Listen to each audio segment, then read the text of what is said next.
Salut la team, bienvenue sur la chaîne Crypto Pro Plus, nouvelle vidéo les amis, voilà, j'espère que vous allez super bien, bah moi ça va. Alors, nouvelle vidéo les amis, voilà, on va aborder un nouveau format, d'accord, voilà, je vous l'avais dit, hein, on va déjà commencer par développer notre game plan, c'est-à-dire notre plan, notre stratégie pour le prochain bull market. Alors ici, c'est un tableau dans lequel on va recenser toutes les données voilà, concernant chaque crypto qu'on va étudier et ça nous permettra de voir les meilleurs cryptos en fait. Ça nous permettra même de dénicher les meilleurs crypto pépites pour le prochain bull market. D'accord. Et faut dire qu'on va passer par l'analyse technique. D'accord. Je sais que beaucoup sont débutants donc ne vous en faites pas. Je vais utiliser des thèmes vraiment très simples voilà, pour vous permettre de mieux comprendre comment ça fonctionne. On va aussi voir l'analyse fondamentale. Alors déjà pour dire l'analyse fondamentale elle est subjective. D'accord. Quelqu'un peut aimer un projet et quelqu'un d'autre ne va pas aussi aimer ce projet-là. Donc, elle est vraiment subjective. Mais ce qui est vraiment très intéressant ici avec l'analyse fondamentale, c'est que elle a différents critères. Et quand ces critères-là sont très bien choisis, vous avez des projets qui sont viables. C'est-à-dire vraiment sur le long terme et voire même sur le très long terme. D'accord. Et ici, on aura plusieurs critères. On aura le rang, le secteur d'activité. On aura la tokenomics qui est vraiment, pour moi, l'une des plus importantes quand on fait l'analyse fondamentale. Parce que même si vous avez un très bon projet, c'est-à-dire un projet qui a vraiment une idée qui est vraiment très innovative et qu'elle a une tokenomics qui est vraiment très nulle, alors je peux vous assurer que vous êtes face à un mauvais projet tout simplement parce que les développeurs, la team derrière ce projet-là, bah, elle va tout simplement se servir de votre liquidité pour vous vendre que des coins voilà, qui vont pas prendre de la valeur parce que la tokenomics, c'est-à-dire la supply, l'offre en termes de quantité de pièces ou si vous voulez en termes d'actifs numériques est trop en fait. Donc si la demande ne suit pas, bah, vous allez avoir un projet qui ne fait que dans le temps perdre en termes de valeur de prix. D'accord, donc c'est vraiment très important d'avoir une bonne analyse fondamentale pour voir vraiment aussi dans quel secteur est-ce que on investit. Donc je vais vous montrer, moi j'ai des cours écrits là, voilà, parce que honnêtement, moi, je vis des cryptos à plein temps et ça fait maintenant 4 à 5 ans, voilà, et depuis 2019 à 2020, j'ai fait une école de trading, voilà, dans lequel je me suis fait former pendant 1 an, 7 mois. Donc franchement, je vis à plein temps du trading, des cryptos et tout ça. Donc je vais vraiment vous montrer si vous êtes débutant, comment est-ce que vous devriez démarrer et vous allez mieux comprendre comment ça fonctionne. Donc ne soyez pas étonnés si je vous donne des critères que vous ne voyez pas, c'est juste sur mon écran de droite, je pense que vous ne devrez pas le voir. Si vous regardez la caméra, voilà, vous voyez que j'ai 2 écrans. Voilà, donc c'est sûrement sur mon écran de droite que je vais regarder ça, d'accord. Donc ne soyez pas étonnés, voilà, si vous entendez des critères que vous ne voyez pas. Et en ce qui concerne l'analyse technique, alors l'analyse technique c'est quoi ici? Alors l'analyse technique, déjà pour commencer, moi je vais utiliser 2 outils d'analyse technique.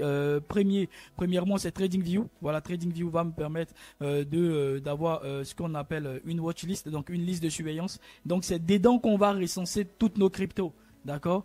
Et bien entendu, l'analyse technique elle va nous permettre de savoir quand est-ce qu'il faut acheter un actif, quand est-ce qu'il ne faut pas acheter, quand est-ce que c'est le bon moment de vendre, voilà, quand est-ce que c'est le bon moment de prendre des profits, voilà, sinon le marché risque de se retourner et vous risquez de perdre tous les profits que vous avez générés durant le bull market. Et aussi, surtout, savoir est-ce qu'il y a des professionnels qui entrent sur ce marché, est-ce qu'il y a des capitaux, est-ce que c'est vraiment le bon moment. Ça, c'est l'analyse technique en fait. Ça vous permet avec précision, comme mon mentor aimait à le dire, de savoir quand est-ce qu'il faut entrer, voilà, et quand est-ce qu'il faut se barrer d'une crypto-monnaie donnée. D'accord? Donc, on va combiner ces 2 analyses, analyse technique et analyse fondamentale. Et je pense que, voilà, quand vous avez déjà un plan qui est établi avant le bull market, vous êtes sûr d'avoir les meilleures performances. Et je tiens à préciser que si vous êtes débutant, les gars, n'hésitez pas à liker, à vous abonner, parce que c'est une chaîne qui va vous apporter énormément de plus-value durant ce bull market qui s'en vient. D'accord? Et je pense le bull market, il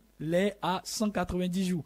Alors pour moi, clairement, ça c'est l'halving, hein, c'est la date de l'halving. On a ça sur Bitcoin Halving Clock. Voilà l'heure de l'halving du Bitcoin. Et vous pouvez voir que l'halving aura lieu le 17 avril 2024, donc dans 190 jours. Donc on a tout le temps d'étudier les crypto-monnaies, de nous préparer. Et moi, je pense pas que directement à la date de l'halving, voilà, toutes les cryptos vont monter, pas du tout, parce qu'on a une cyclicité sur les marchés. D'accord, il y a d'abord Bitcoin qui va démarrer, d'accord, et ensuite après Bitcoin, on a ce qu'on appelle les leech kits. D'accord, les leech kits, ce sont les crypto-monnaies à grosse capitalisation. Elles vont démarrer ensuite et après ça, on a les middle cap et les lower cap. Voilà, donc je vais vous montrer où est-ce que le maximum des profits se trouve. Vraiment, c'est sur le lower cap. Ce sont des crypto-monnaies à très faible capitalisation, mais qui peuvent avoir des performances extraordinaires. Donc, on va voir tout ça ensemble. Donc, n'hésitez pas, les gars, à liker, à vous abonner si vous aimez le genre de contenu que je partage. Et je pense que, voilà, durant mon analyse, vous allez apprendre beaucoup. Je vais aussi apprendre de vous. Voilà, bien entendu, c'est un échange gagnant-gagnant. Et aussi, voilà, n'hésitez pas à me donner les crypto-monnaies en commentaire que vous voudriez que pour la prochaine épisode que j'analyse pour vous bien avant de démarrer. Voilà, et aussi voilà, à me donner le gros pouce bleu pour soutenir la chaîne, c'est bon pour le référencement. Alors, let's go, c'est parti les gars, on va démarrer. Alors déjà, excusez-moi, je vais vous expliquer un peu le tableau, comment est-ce qu'il fonctionne, de sorte à ce que quand vous avez accès au tableau, vous ne soyez pas perdu, d'accord? Alors ici, vous avez les noms, donc au niveau de name, c'est juste les noms, d'accord? Donc vous avez les tickets. Nous, un ticket, c'est quoi? C'est en fait, on va dire, je ne sais pas si ça se dit acronyme, d'accord? Voilà, donc c'est comme, on va dire, le sigle de la crypto. Donc vous voyez, Ethereum, c'est ETH. Donc c'est tout simplement ce que ça signifie. Ensuite, on a bottom actuel. Donc le bottom, c'est quoi? Vous allez m'entendre parler beaucoup de bottom, hein, d'accord? Donc quand je vais dire bottom, c'est juste en fait le point le plus bas, d'accord? Et je tiens à préciser que un bottom, les gars, c'est pas un prix, d'accord? Ici, c'est mis un prix, mais c'est juste en fait, on va dire, c'est de manière grossière en fait que j'ai mis le bottom à 15 476 $. D'accord? Bottom, ça signifie pas forcément le prix. D'accord? Le bottom, ça signifie tout simplement une zone. Parce que quelqu'un qui a acheté à 15 000, déjà c'est très rare de voir. Bien entendu, il y aura des personnes qui ont acheté à 15 476. Mais franchement, si c'est le bottom que vous cherchez pile poil au prix précis, vous n'allez jamais pouvoir le choper. D'accord, vous n'allez pas pouvoir le choper. Donc, n'essayez pas d'avoir le bottom sur une crypto-monnaie donnée. C'est pratiquement impossible. D'accord? Mais vous pouvez simplement avoir des zones de prix qui sont très très intéressantes. Quelqu'un qui a acheté à 15 476 et une autre personne qui voilà, a acheté dans toute cette zone-là ici, qui a acheté le double bottom weekly, bah, je peux vous assurer que voilà, elles sont en profit. Et c'est vraiment ce qu'on veut. Nous, on veut acheter dans une zone de prix. On veut acheter dans une zone de rechargement, d'accord? Dans une zone où les institutionnels vont vraiment rechercher à l'achat un actif donné. C'est vraiment ça ce que moi je mets dans bottom. Donc quand je mettrai bottom, ne pensez pas pile poil que si vous n'avez pas acheté à 15 476 $, vous n'avez pas fait un bon investissement. Pas du tout. D'accord? Je tiens à préciser aussi que voilà, tout ce que je donne ici sur cette chaîne, c'est pour du divertissement, c'est pour votre éducation. D'accord? Et c'est une chaîne qui va aider les débutants. Donc c'est pas des conseils en investissement. D'accord? Donc moi je peux aimer une crypto et vous pas.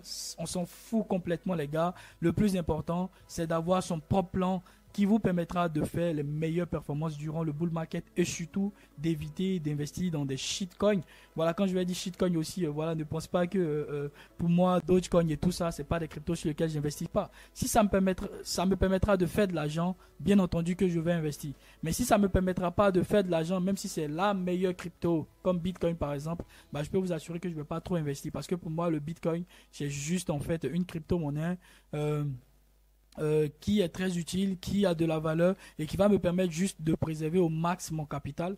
Voilà, quand je vais voir que c'est bon de se hedger sur le Bitcoin, je vais investir dans le Bitcoin. Mais si je veux gagner beaucoup d'argent, vous allez voir que moi, je ne vais pas privilégier le Bitcoin. Je vais privilégier beaucoup plus les altcoins. D'accord? Donc, ne soyez pas frustrés s'il y a des cryptos que moi, je ne vais pas apprécier. Ou si vous, il y a des cryptos que vous allez apprécier et moi pas. D'accord? C'est vraiment pas ça l'optique. L'optique, c'est vraiment d'établir un game plan, un plan de jeu. D'accord? C'est vraiment de s'amuser, de trouver du fun durant notre section en fait, d'accord? Donc le bottom c'est clairement ce que j'ai expliqué. Ensuite, vous allez avoir order field. Donc order field, on va mettre juste, on va dire en mode démo. Voilà, on va juste essayer de plagier des investissements. Voilà, je vais faire des simulations et on pourra voir les profits quand on sera en bull market et vous pourriez voir ce que ça a donné, d'accord? Ensuite, je vais vous parler du first stop, d'accord? Le first stop c'est quoi? Alors déjà, le first stop, c'est un niveau de Fibonacci. D'accord, c'est un niveau de Fibonacci qui est beaucoup plus utilisé par les institutionnels. D'accord.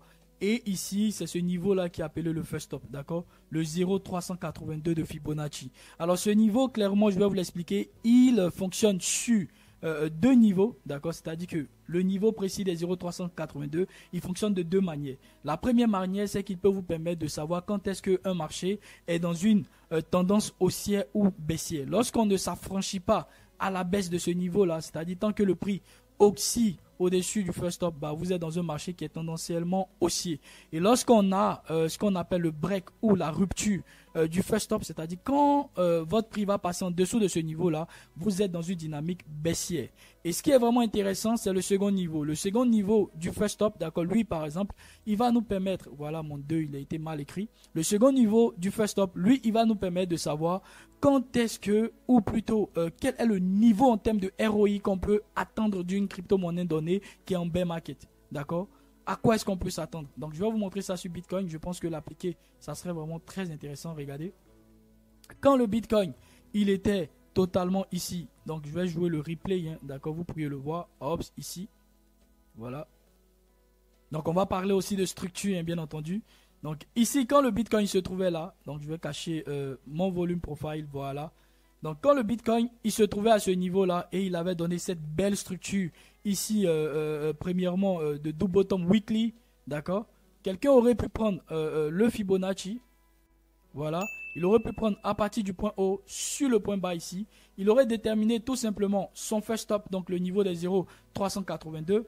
Et il aurait pu savoir que, ok, si j'achète ce double bottom, d'accord, un double bottom, c'est juste un double V, hein, d'accord. Si j'achète ce double bottom là, techniquement, je peux m'exposer à combien en termes de pourcentage, à combien en termes de ROI, c'est-à-dire de retour sur investissement. Et il saura que, ah, ok, si j'achète le Bitcoin là, si j'achète le double V là, c'est-à-dire cette structure haussière là, donc je peux m'attendre à faire au moins un 100%. Parce que le first stop du Bitcoin se trouve à 35 900 $. C'est-à-dire qu'en termes de retracement haussier minimum, le Bitcoin, il viendra titiller avec son first stop. Et on voit que clairement, quand on joue le play, par exemple, hop, il va venir sur 10, ça va accélérer, voilà. On voit que Bitcoin est monté jusqu'à venir chercher pratiquement le 31 000 $. Donc on attend, tac, tac, tac, tac, tac, tac. Voilà.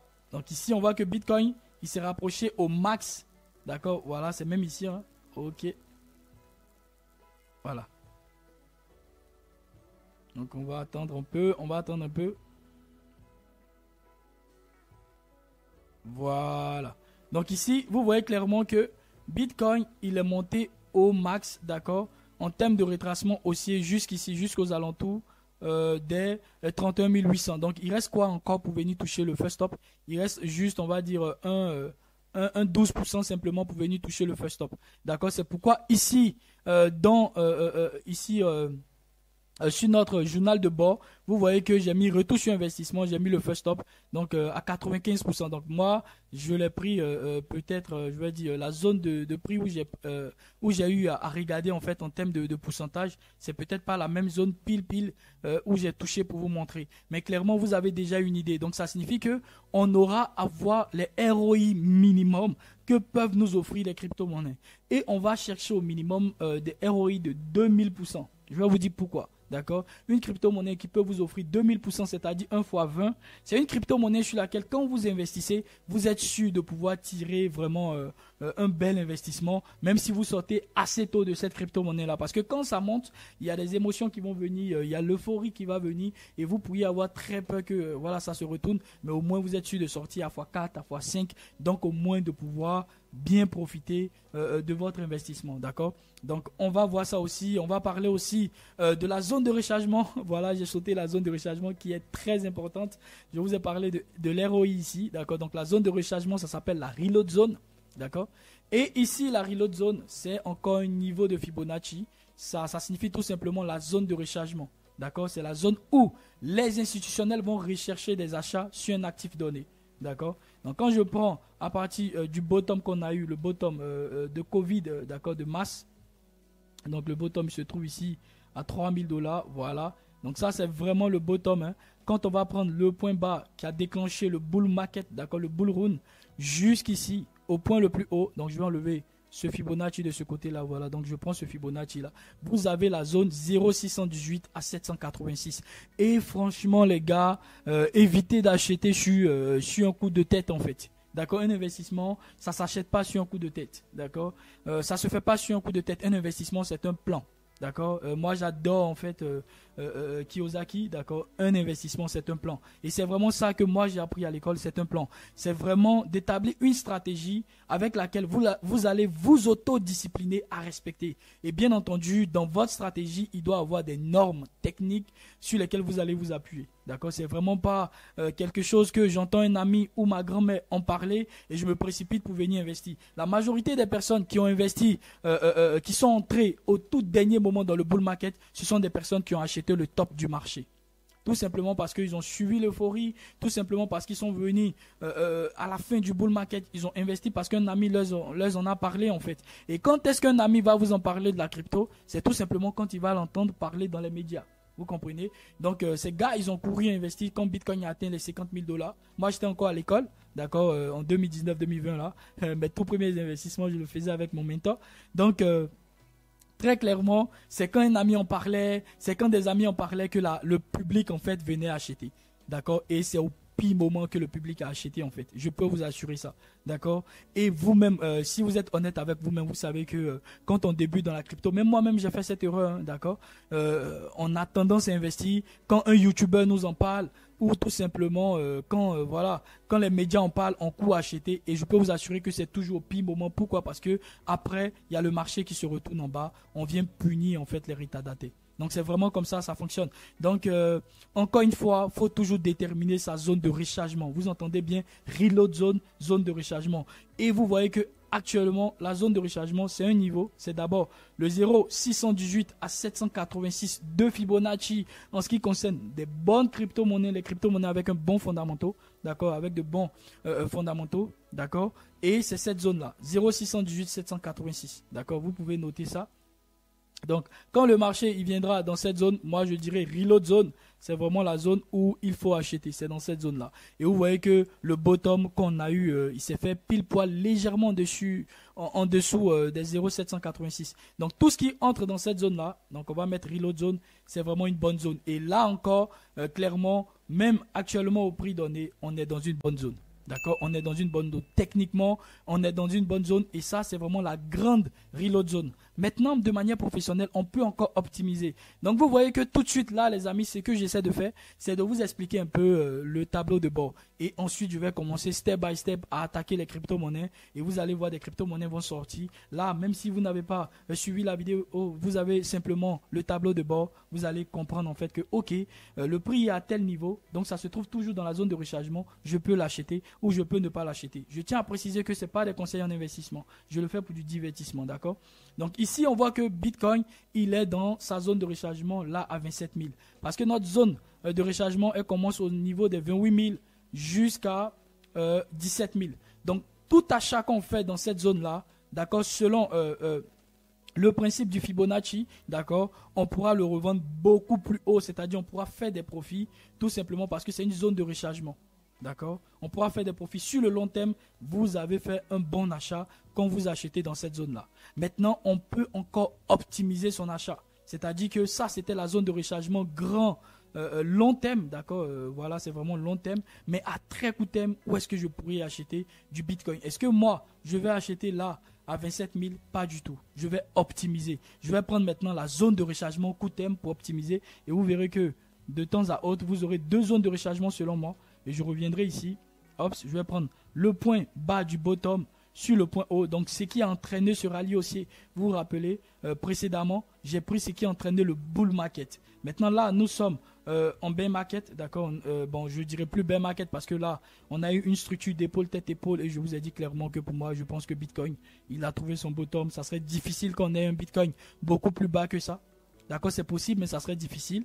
Et donc, à très court terme, ce double bottom qui a instauré ce retracement haussier là, je pourrais tout simplement prendre le point bas sur le point haut et je pourrais déterminer une autre zone de rechargement qui serait beaucoup plus optimale par rapport au niveau de prix où on se trouve actuel. Et ça serait cette zone là. Ouais. Donc pour quelqu'un qui achète là actuellement, il ne fait pas une erreur, même s'il achète à 27 000, on est toujours dans la box en verte. Mais pour quelqu'un qui optimise, il peut acheter un Bitcoin. Il peut s'attendre à un Bitcoin entre les 21 000 jusqu'aux alentours des 18 000. Et là, ça fait une excellente zone de rechargement. Est-ce que vous comprenez un peu ce que j'essaie de faire? Donc, j'ai pris deux zones, la grande zone et la petite zone. Et ça crée ce qu'on appelle une zone de confluence, c'est-à-dire une zone qui est déterminée par deux niveaux. Donc, je sais, les amis, que ça paraît déjà un peu trop. N'hésitez pas à me le dire si c'est déjà trop compliqué pour vous pour comprendre ou si vraiment ce que j'explique, vous comprenez. Et si vous comprenez, le gros pouce bleu, vous likez, vous vous abonnez, ça fait énormément plaisir, d'accord? Donc, voilà. Ici, pour le Bitcoin, ça serait très intéressant de recharger entre 21 000 jusqu'aux alentours des 19 000. Ça serait vraiment très, très bien. D'accord? Et vous voyez ici, au niveau de la reload zone, moi, j'ai mis 18 900. Ça dépend encore du niveau où moi, j'ai eu à analyser quand le Bitcoin se trouvait parce que vous savez que le marché, il fluctue.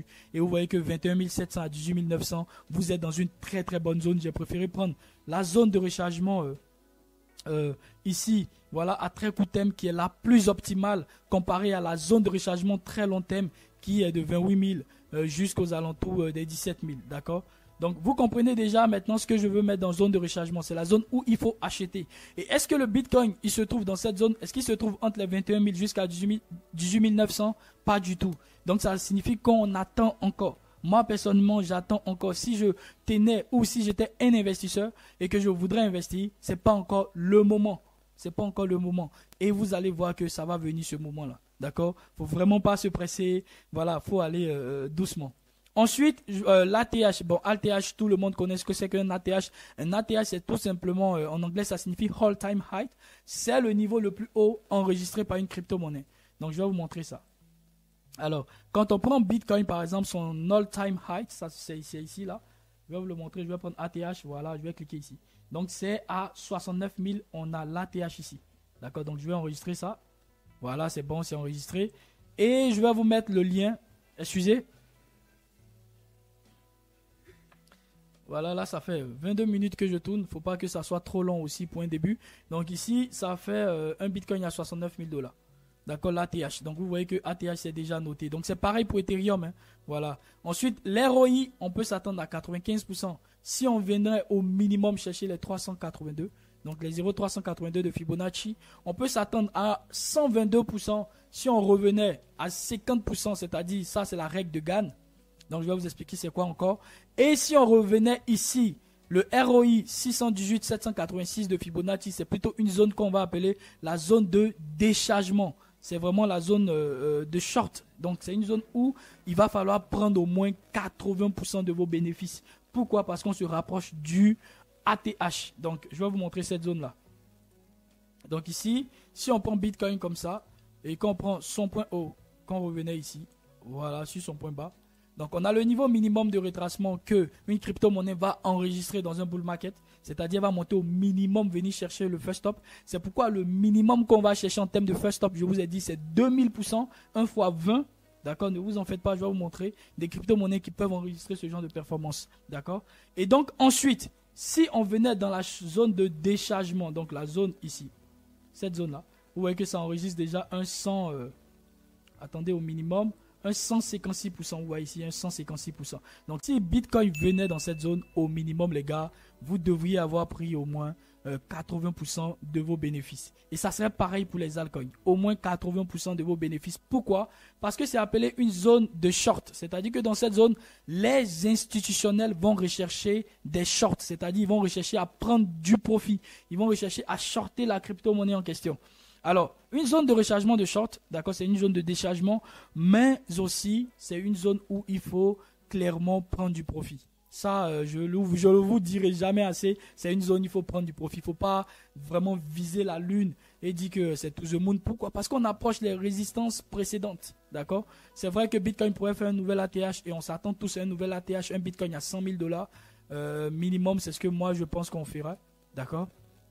Donc, quand on va approcher cette zone-là, il faut alléger son portefeuille en crypto ou selon l'altcoin sur laquelle vous avez investi. Il faut alléger tout simplement son portefeuille. Il faut alléger son bags. Il faut prendre des profits. D'accord? Donc, ça, c'est la reload zone de short. Donc, je ferai après un petit écriteau là, comme reload zone. Je vais mettre ici plutôt zone de déchargement pour que vous voyez clairement que lorsqu'on arrive entre les 0,618 à 786 inversé de Fibonacci, c'est une zone où il faut prendre du profit, d'accord? Ensuite, on va parler des structures. Les structures, c'est tellement important vraiment d'en parler. Pourquoi? Parce qu'une structure, elle va nous permettre de savoir quand est-ce que un marché, il est recherché par la smart money. D'accord? Pas les institutionnels encore. Parce qu'il faut savoir que c'est eux qui font les marchés. D'accord? C'est pas le public, c'est pas les retailers qui font le marché, non. Ce sont les institutionnels, c'est la smart money. D'accord? C'est ceux qui ont vraiment beaucoup d'argent. D'accord, ce sont les whales, comme on le dit. Donc, on va parler des structures. Donc, une structure pour moi, c'est un double bottom. Ça, c'est pas joli. Je refais, voilà. Un double bottom pour moi, c'est vraiment ça, une structure qui dit tout simplement que la demande est supérieure à l'offre. Alors, dans un marché qui est régi par l'offre et la demande, quand vous avez ce qu'on appelle une demande qui est supérieure à l'offre, alors qu'est-ce que les prix vont faire? Les prix vont tout simplement aller à la hausse. Et quand vous avez un marché qui est régi ou plutôt qui est dominé ici, c'est ce que moi je vais appeler un double top, d'accord? C'est vraiment les structures de base que vous devez maîtriser, d'accord? Quand vous avez un double top, ça signifie que l'offre est supérieure à la demande. Et dans un marché où l'offre est supérieure à la demande, vous avez des prix qui chutent, tout simplement. Et donc quand je vous dirai, moi je vois des M dans des M, c'est pas intéressant, ça signifie tout simplement que l'offre est supérieure à la demande. Et donc le token va continuer par perdre en valeur de prix. Quand je parle de valeur de prix, c'est-à-dire son prix va osciller. Au fur et à mesure que le temps va passer, son prix va osciller à la baisse. Il va aller de plus en plus bas. Ce n'est pas vraiment le genre de token sur lequel nous, on veut investir. Donc, je vais vous montrer ça encore. Je vais vous montrer ces deux structures-là. Donc, vous voyez double bottom. Double bottom, c'est ça. C'est ça ici. Vous voyez sur Bitcoin, double bottom. Je vais cacher les choses. Vous voyez ici, double bottom. Je vais mettre ça en line. Voilà. Vous voyez le W, il est là. Il est magnifique et il est là. Il est là. Donc, clairement ici, vous voyez ce que j'appelais double bottom. C'est ça. C'est cette zone-là. Vous voyez ici, double bottom ici, vous voyez. Ici, le double bottom, boum, on est parti beaucoup plus haut. Et ici, vous voyez le M, boum, on est venu beaucoup plus bas. Ici, ça ressemble beaucoup plus à un M, boum, on est venu beaucoup plus bas. Et ici, on est en train de faire un autre double bottom. Donc, clairement, on est en train de consolider pour se préparer à aller vers le haut. D'accord? Donc, comme moi, je vais parler de double bottom, les gars, clairement, ça signifie que la demande est supérieure à l'offre. Donc, je sais que, voilà. Techniquement, ça peut paraître un peu chiant quand vous êtes débutant. Voilà, ça peut paraître un peu fatigant ou bien c'est lourd. N'hésitez pas à me dire, d'accord, si c'est trop lourd à comprendre, je vais encore essayer de trouver des mots très faciles. Mais là, j'essaie vraiment de faire vraiment facile. Alors, on va parler des structures. Et comme nous sommes investisseurs sur un marché, on va rechercher des structures weekly, c'est-à-dire des structures qui sont faites en hebdomadaire et non des structures daily ou H4. Pourquoi? Parce que ces structures-là sont beaucoup plus utilisées pour du day trading. Des structures en une heure, c'est vraiment du day trading, hein. Et des structures, voilà, en weekly, en monthly, ce sont des structures qui peuvent nous permettre de faire du swing trading ou tout simplement de faire de très bons investissements, d'accord? Et ensuite, je vais vous parler de l'algo score. Très bien. Alors, l'algo score, c'est pour pouvoir compléter un peu à l'analyse fondamentale. Donc, moi, je vais utiliser CoinCheckup. CoinCheckup, c'est un site qui va vous permettre de voir de manière, on va dire, de voir le score algorithmique d'un projet. D'accord? Et ça, ce sont, on va dire, d'autres investisseurs, d'autres analystes qui ont créé ça. Donc, ça permet avec un certain nombre de critères de donner une note à une crypto-monnaie donnée. Donc ici, quand je prends le Chainlink, vous voyez qu'il a une note de 3,7 sur 5. Ça signifie que quand on regarde un ensemble de critères, je vais vous montrer ces critères-là, Chainlink, c'est un très bon projet. C'est ce que ça signifie parce que quand vous avez une note de 2 sur 2, de 2,50, vous êtes juste dans la moyenne. Mais quand vous avez une note à partir de 3, 3,20, 3,50, 3,70, ça signifie que fondamentalement, le projet, il est bon. D'accord? Il est bon. Et vous allez voir, on va compléter ça avec l'analyse fondamentale que moi, j'ai eu à apprendre, d'accord, à l'école. Et on va voir si c'est vraiment un bon projet ou pas. Parce que je vous l'ai dit, l'analyse fondamentale, elle est, encore une fois, subjective. D'accord? Donc, ça fait déjà très long pour la vidéo. Alors, ici, je vous montre en fait l'algo score, les niveaux qui ont été pris en compte. Donc, si vous voulez beaucoup plus de détails, vous cliquez sur Analysis. Ça va vous donner vraiment détail point pour point. Mais moi, je vais juste m'arrêter sur les grosses zones pour pouvoir aller vite. Alors, déjà, vous avez Open Channel. Open Channel 100%, ça signifie que Chainlink, ils ont un mail, ils ont un Telegram, ils ont, on va dire, un Discord. Vous pouvez les écrire, ils vont vous répondre. Ils sont ouverts à la discussion, en fait. C'est vraiment ce que ça signifie. Donc, c'est un projet qui est ouvert à la discussion, c'est décentralisé. Vous pouvez écrire au support, le support va vous répondre. D'accord? Ici, vous avez Team Strength. Donc, ça signifie la force de l'équipe. Vous pouvez voir ici, c'est mis que une équipe qui a, on va dire, une expérience de leadership et de management, d'accord, voilà, au-dessus du $1 million. Voilà, donc une équipe dont on va dire les leaders ont déjà géré plus de $1 million. D'accord? Et voilà, il y a des testeurs, des développeurs et la team est assez compétente. Vous avez la force du produit. Donc la force du produit, c'est l'idée du produit. Est-ce qu'il est open source? Est-ce qu'ils ont une roadmap? Donc une roadmap, c'est-à-dire un calendrier dans lequel on va voir clairement de telle date à telle date, nous allons faire tant sur le projet. Vous avez un bon calendrier du développement du projet et vous pouvez clairement vous projeter et dire ok, on va vraiment évoluer dans ce projet là, on va vraiment aller de mieux en mieux vers de nouvelles updates et ça serait vraiment très génial. Vous avez le GitHub, donc ça prouve si la communauté est active ou pas. Donc le GitHub c'est un peu faible. Vous avez la force même de la crypto, donc CoinStrange, donc ici la force de la crypto. Est-ce que on peut arriver à faire des milliers de transactions par seconde? Est-ce qu'elle est scalable? On parle ici de scalabilité. Est-ce que la crypto c'est mis quoi ici là? Voilà, est-ce que du point de vue général des autres compétiteurs, est-ce qu'elle est performante? Donc vous pouvez voir ici. Et ici vous avez le business model qui est derrière le crypto, qui est derrière la crypto en fait en question. Est-ce qu'elle est rentable? Est-ce que voilà, il y a énormément d'investisseurs qui sont dessus? Est-ce qu'elle est backée même par des professionnels? Vous pouvez voir ça ici. D'accord, là, ici c'est écrit en anglais. Est-ce qu'elle est backée par des professionnels? Est-ce qu'il y a des investisseurs dessus? Est-ce qu'on a ce qu'on appelle statement ici? C'est comme, on va dire, le sheet, d'accord? Comme on dit ça en français, c'est, on va dire, une comptabilité qui est vraiment très claire, qui est vraiment propre. Donc, c'est tout ça, les critères qui ont été regardés pour donner 3,7 sur 5 à Chainlink et il est classé 90e sur l'ensemble des cryptos, donc c'est vraiment très top, d'accord. Donc après ça, nous on va combiner avec ce que je vous ai montré ici, les critères qui sont tout juste sur mon second écran, et on pourrait faire de très bonnes analyses fondamentales, de très bonnes analyses techniques, et ça va nous permettre de voir les pépites. Moi je vais noter les cryptos comme on notait les actions. Voilà, quand je dis ça, c'est une crypto triple A, c'est-à-dire que franchement, elle est top, elle est topissime. C'est une crypto sur laquelle moi je vais investir. Quand je vais dire que c'est une crypto A, vous savez que c'est assez bien. Quand c'est une crypto D, une crypto C, c'est moche en fait et que c'est pas le moment. Donc voilà en gros, déjà je pense que rien qu'expliquer le calendrier, il m'a bouffé ma voix.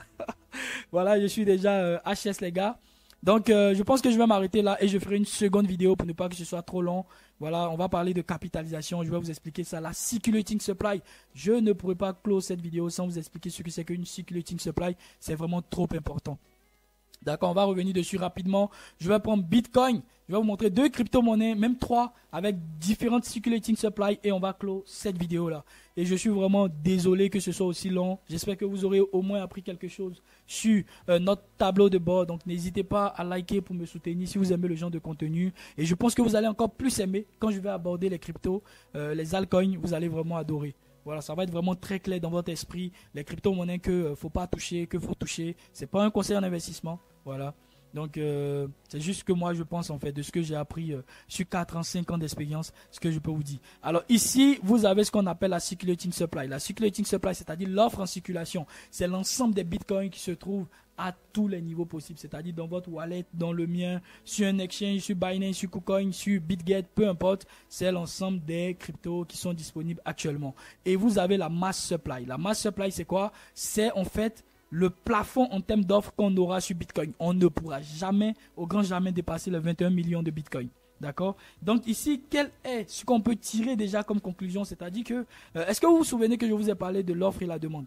Alors, quand on a une offre qui est vraiment limitée, les prix vont aller de plus en plus haut quand la demande va suivre. C'est vraiment ce que vous devez garder en tête. Donc, pour avoir de meilleurs investissements en crypto-monnaie, il faut juste regarder les crypto-monnaies qui vont ressembler le plus possible à Bitcoin. C'est-à-dire qu'ils vont avoir les critères que Bitcoin a du point de vue offre en circulation et demande. C'est vraiment ça qu'il faut regarder. D'accord? Et en termes de projet innovateur, peu importe le projet, s'il se rapproche le plus de l'offre et la demande que Bitcoin offre, vous êtes sûr que vous êtes une crypto-monnaie qui, dans le temps, va prendre de la valeur. C'est vraiment ça. D'accord? Donc ici, vous voyez Bitcoin, 21 millions, on ne va pas dépasser 21 millions, donc c'est vraiment très très rare. D'accord? On est plus de 7 milliards d'habitants, donc on ne pourrait même pas avoir chacun un Bitcoin. Parce que Bitcoin, c'est vraiment très très rare. Maintenant, regardez, je vais prendre une autre crypto-monnaie qui est encore plus rare que Bitcoin. On va regarder son ATH. D'accord, pour l'ATH de Bitcoin, vous connaissez déjà. C'est 69 000 $. Je vais prendre par exemple Yen Finance. Et vous allez voir tout de suite la puissance de l'offre et la demande. Vous allez voir ça tout de suite. Alors ici déjà, vous êtes une crypto-monnaie qui a 5 000 $. Mais en termes d'offre et de demande ici, mass supply, on ne pourra jamais dépasser les 36 666. D'accord? Et vous voyez ici que cette crypto-monnaie-là, qui est à 5000 $, on va descendre, on va descendre plutôt, on va voir son ATH. Vous allez voir qu'elle est allée beaucoup plus haut que Bitcoin. Et même le prix d'achat, il était trop accessible, à moins de 1000 $ si j'ai bonne mémoire. D'accord? Donc on va descendre, on va regarder, voilà, ici, regardez, all time high. Ici, elle est montée jusqu'à 93 000 $. Et le prix ici, voilà, je vous disais, moins de 1000 $. All time low ici, à 739 $. Vous voyez ça, les gars? Donc, clairement, vous savez que si vous voulez gagner beaucoup d'argent, c'est pas forcément Bitcoin. Mais Bitcoin, c'est le boss. C'est lui qui va vous permettre de préserver la valeur de votre argent contre le dollar. Lui, il est vraiment contre le dollar. Mais si vous avez des altcoins qui peuvent faire des performances incroyables, les gars, bah, laissez-moi vous dire qu'on va investir sur ces cryptos-là. Hein. Moi, personnellement, c'est ça que je vais choisir. Donc ici, vous voyez, le token, il est beaucoup plus rare que Bitcoin. On a juste 36 000 coins. Ça signifie que même la population, on va prendre d'une seule ville de Paris, est plus nombreux que ça. D'accord? Même si on prend Abidjan, on prend simplement Yopougon, on est plus de 36 000 à Yopougon. Donc, clairement, les gars, vous savez un peu de ce que je veux dire. Hein. Plus c'est rare, mieux c'est. D'accord? En termes de tokenomics, plus c'est rare, mieux c'est. Et maintenant, je vais prendre une crypto-monnaie qui a une tokenomics qui est dégueulasse, en fait. D'accord? Donc ici, vous avez vu, on a vu quoi? On a vu que le point le plus bas, c'était 700 $. Ça fait moins de 350 000 francs. Et on est parti à plus de 60 millions de francs CFA. Et c'est énorme. On va regarder une crypto-monnaie qui a une tokenomics dégueulasse. Je ne vais pas prendre le Dogecoin, sinon les gars de Dogecoin vont me bombarder. On va prendre une autre crypto. Ah, les gars aiment trop Shiba. On va prendre quoi maintenant? Bah les gars, pardonnez-moi, mais je vais prendre Shiba. Ne vous fâchez pas, d'accord? C'est pas que je suis contre le Shiba. J'investis aussi dans Shiba quand c'est vraiment techniquement le bon moment. D'accord? Donc regardez-moi cette tokenomics de malade. Regardez ici les gars. On a plus de... Bon, franchement, ça, 3-0, c'est le milliard. 3-0, c'est le trillion. Donc 3-0 encore, ça, c'est 1000 trillions. Donc les gars, vous comprenez. Et vous voyez le prix. Bah, c'est pas ouf. Ceux qui ont investi vraiment au tout début, c'est eux qui ont fait beaucoup d'argent. Sinon, voilà, ceux qui investissent maintenant, il faut attendre encore que, voilà, on soit en bull market pour espérer vraiment faire de profit, des profits dessus. Sinon, franchement, c'est pas le genre de crypto que moi, je deviens fou pour investir dessus. Pas du tout. D'accord? Donc, en gros, c'est ça la tokenomics. Donc, on va chercher des crypto-monnaies qui sont vraiment très rares. Déjà, on va étudier tout, mais ensuite, on va choisir que les cryptos vraiment qui sont rares. Et puis, le calendrier, il est à votre disposition, c'est à vous, c'est vous-même qui allez choisir parce que vous allez voir les ROI, la zone où il faut acheter, où il ne faut pas acheter, quand est-ce que c'est le moment, quand est-ce que c'est pas le moment, est-ce qu'il y a des structures, c'est-à-dire est-ce que la demande est supérieure à l'offre. Donc, c'est bon, on est dans une bonne zone pour pouvoir accumuler. Franchement, je vais vous montrer tout. Je vais vous montrer même comment on fait du DCA de manière professionnelle. D'accord? Et vous allez avoir des prix optimaux, vraiment géniaux. D'accord? Donc voilà les amis, c'est tout pour cette vidéo. J'espère que vous l'aurez aimé. C'est la deuxième partie de notre épisode numéro 1. On a eu un épisode 0. Si vous ne l'avez pas regardé, je la fais apparaître là. Suivez là. Et donc ça, c'est la deuxième épisode. Et je ferai tout de suite une troisième épisode pour qu'on puisse directement s'attaquer aux cryptos parce qu'on a ras-le-bol d'attendre, n'est-ce pas? Alors, let's go. C'est parti. Portez-vous super bien. Le partage et le like. Ciao, ciao.